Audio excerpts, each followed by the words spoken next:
No, I didn't get a deposit for this, but I have made like 5 other projects for the guy. Working for yourself and money's tight, and a client wants something, and they're not ready to put up a deposit. You have to evaluate whether you want to make the project or wait for a better commitment. I just make the project. I have confidence in my ability to choose my customers. I don't work for just everybody, but I do work for people who I can trust, and I give trust away pretty quickly because I think everyone deserves trust. And if someone just suggests they want something and I should make it, once I start asking for the dimensions, I've already decided to make it, even though no deposit has been put forward yet. So all they got to do is tell me to go, and that just shortens my timeline so that I'm more customer central. I don't really care about the money that much because I don't know. I just I care more about people. I've been known to give my pieces away to the right person, but for the most part, the people that come to me want to pay because they have needs, and I have what they want, and they're used to paying, and it's okay to be a capitalist in that regard, but you have to put some morality in there somewhere. I just don't get a deposit every time. I do have a lot of texts and emails that can corroborate my side if I need to press it. I prefer to be more laid back, and it doesn't raise your blood pressure as much, and it helps to like yourself more, I guess. We're making drawers. I'm going to use some 1/2 inch for this because the edge is 1/2 inch, I think. This is so deaf. Mama Dog doesn't hear anything anymore. Probably just as well. All her siblings and puppies are all gone now.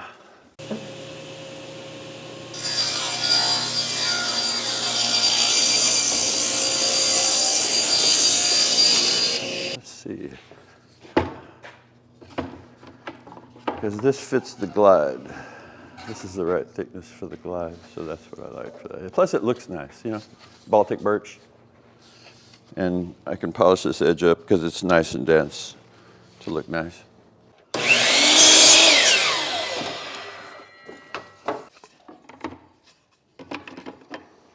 This visualization helps me figure out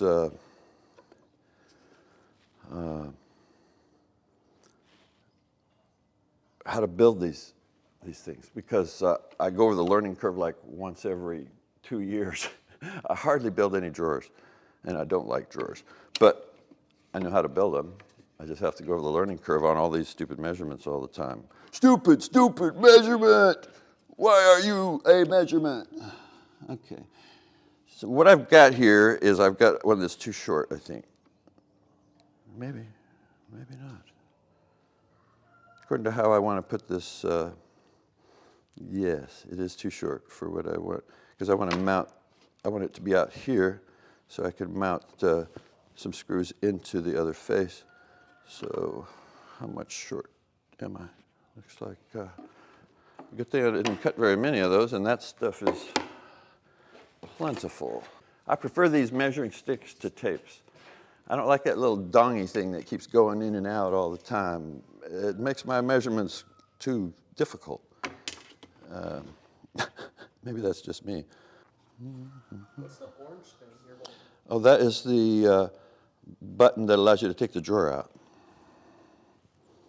when the drawer is put together. It separates itself from the glide, but it also drags the glide when they're put together.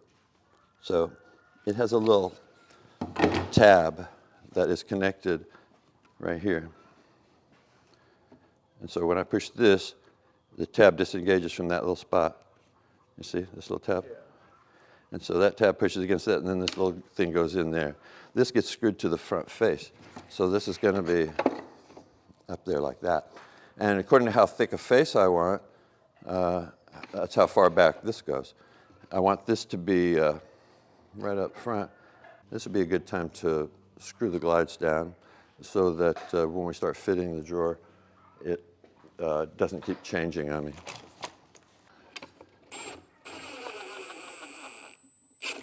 So I want it to be back the full distance. Otherwise, you won't get the benefit of this glide pulling itself back in. These are self-closing glides. I think I'm going to have to get some more glides. I get my glides at Charles McMurray and Sons in Clovis. I think they're a nationwide firm, Charles McMurray. You can look it up. They have a lot of stuff for fest tools, and they have this Bloom glides. Bloom, somebody correct me. And I like the self-closing glides. They keep improving them. They're very reliable. They handle a lot of weight, and they're adjustable in a lot of different ways, which makes it helpful to solve alignment issues. You're going to have to deal with these at the back, which help elevate and control the angle of the pitch on the front of the door here. And I think there are some also adjustments on this little slider here, which allow you to up and down just a little bit. As far as left and right, you got to do that one. So we got to make sure this is all perfect before we attach the face. And that's why we make the actual drawer before I put the face on. And I'm going to make something fancy on the face. So it's going to be solid walnut.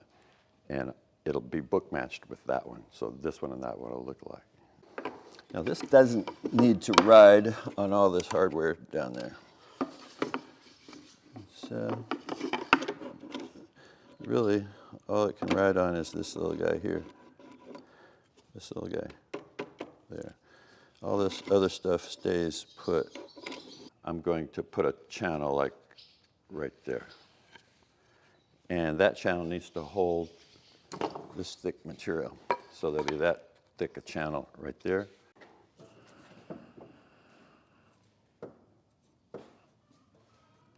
Okay, you get that just a little taller than that.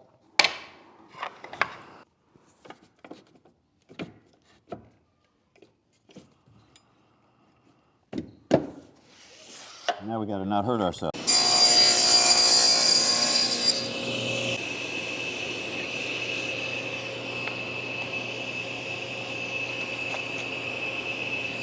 Okay.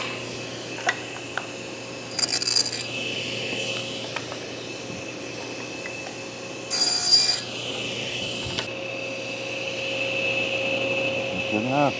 That'll work.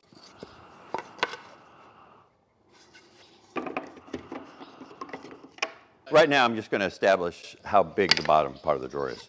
It's, let's find out how big that is. From this point to that point, plus whatever sticks in this. So that looks about 1/4 inch, so measure this, that, add a 1/2 inch. There's a 1/2 inch more, but this is the part that's going to be indented. So half of this goes into one, and half of this goes into the other. And so this is how long it has to be. I just added a 1/4 inch to each side. That's not really quite a 1/4 inch, but that gap in there isn't quite a 1/4 inch deep. So that is the measurement of the width. Now the length shouldn't be that tough. What kind of a back am I going to have on there? Yeah, so the back will have that. But that goes into that little hole there. So that is probably more like sort of measurement. And then you have a front that you're going to have.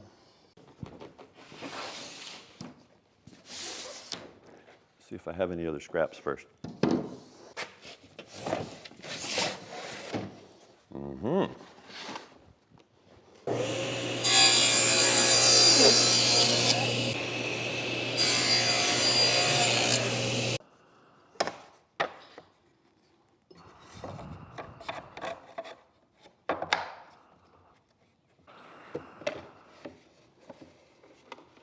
And I'm afraid if I put a screw in there, it's going to split the wood. So I think I'm going to use CA. I'm going to round the edges a little bit and clean them up and put a nice hardwood face on. Dominoes, 8 dominoes that go in that to connect the lid. And that's what I'm going to do right now. I'm going to put the other set of dominoes in there. 3 seemed like not enough, and 5 seemed like too much. So that's the number I ended up with.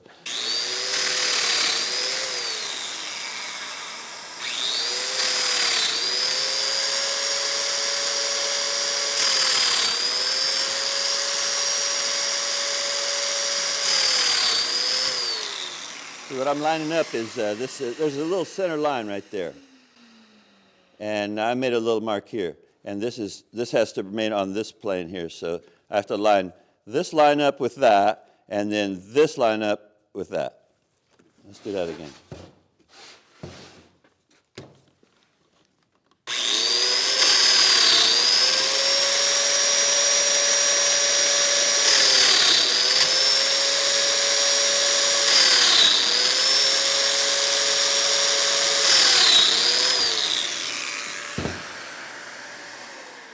If you like the videos, please subscribe. It helps me do more videos and bring more content to more users. Thank you. That is the DF 500Q. I have all the bits for that, all the biscuits. I guess you call them dominoes now, not biscuit joiner. This kind of took the place of a biscuit joiner. Hey, duders. Oh, that's not duder. That's Tootsie. They look so much alike, I can hardly tell them apart. I'm going to dry fit this. You know, these slots are not cut exactly the perfect size. That way I can orient the top where I want to. There's the practice. Now take it apart. Put some adhesive in there. This inadvertently glues the tenons in, but I don't pay particular attention to pulling them out and gluing them up and all that. That just seems like a waste of time to me. I want to clamp this together to minimize any gap that might arise. I don't even think I need to clamp that side. That side is really looking good.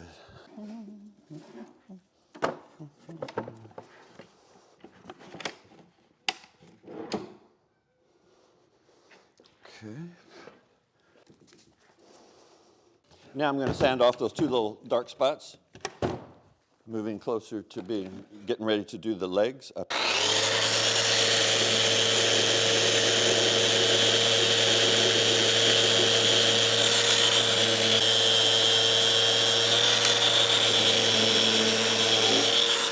Okay, this is a leg shape that we're wanting. I don't want it to stick way out there, though, I don't think. But I just want it to get right to the corner of this box. And that's too tall, so I need to shrink the height. Best way to do that is shrink this end, not that end. That way I maintain the profile here to be able to go on that way. This here is unnecessary because I only need 6 inches here. This is 12-inch height.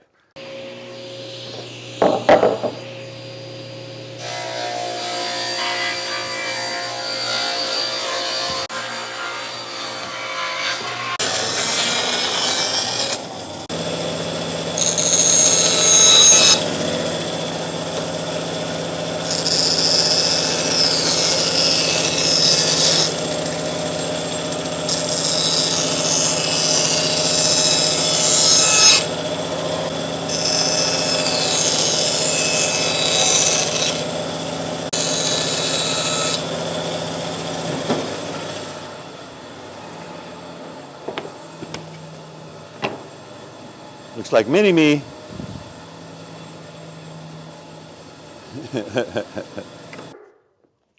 Four. And whose build is this? This is for Hector. Hector. Okay, there we go. Mark your patterns. Oh, this was for Hector too. This is what I did for Hector. 1 of 2. Good to keep your patterns together. I make them out of whatever I have. So this happened to be what I have.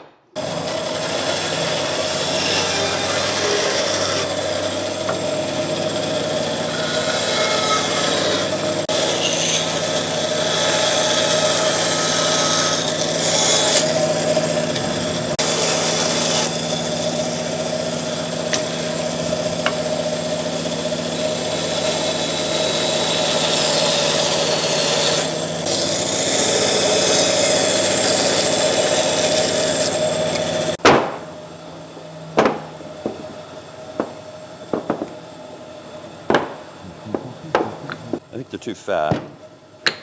Also, they look pretty flat, so maybe I'll reduce them to about that big.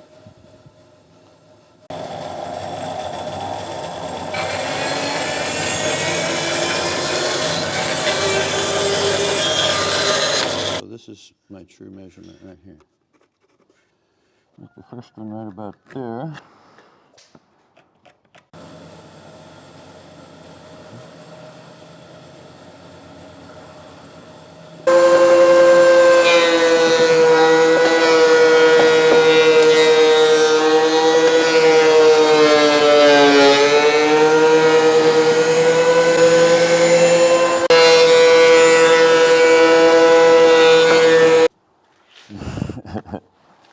It got sideways and it just racked it up like that.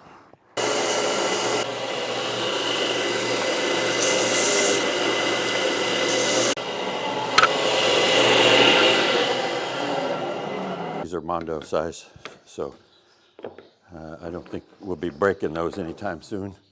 And it's just for a little side table and plus there's 4 of them, so you got to think there's going to be 4 times the strength.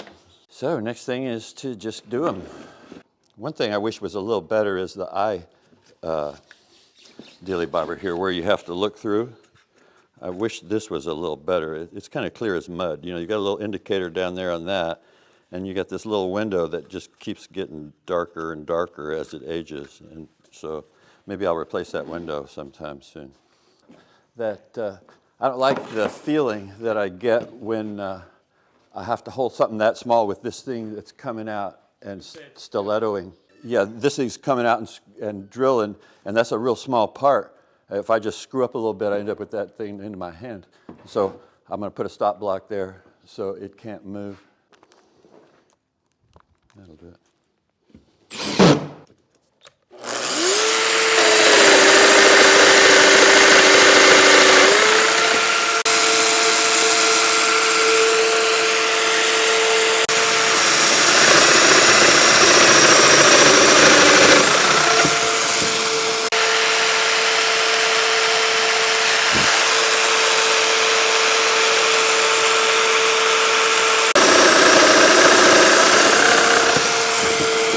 So glue, sand, and fit. I'm going to put this one, and it's the same thickness as that one, yeah. These two are going to go together in the appropriate heading. You might be able to see that right now in here.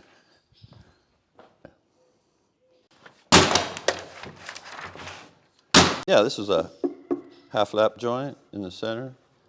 The dominoes hold the legs on, and just went just like I thought it would. I don't sand with anything lower than 180 on veneer. And that is a kind of the coarsest finishing grit, I think. I would consider it a finishing grit. 220 is the standard for most of my work, and then I do 320 on the top. But to peel off all of paper or tape or glue on the outside of these, I use 180. It goes faster, and you just have to be careful not to dig in because you'll go through it. That veneer is only 1/42 of an inch. You can go through that pretty quickly. Fortunately, if you do, you can use your skills as an artist to draw in the grain if you have to. And the veneer is so busy, it's pretty forgiving. Dude? Yeah, I like to wear gloves. I just don't like to feel the tung oil on my hands. I like it because it's dust friendly. Because you have to wipe the finish till it's dry. So you wipe the dust off after you've put it on. And I spray it on because I get in all the nooks and corners, in the crannies.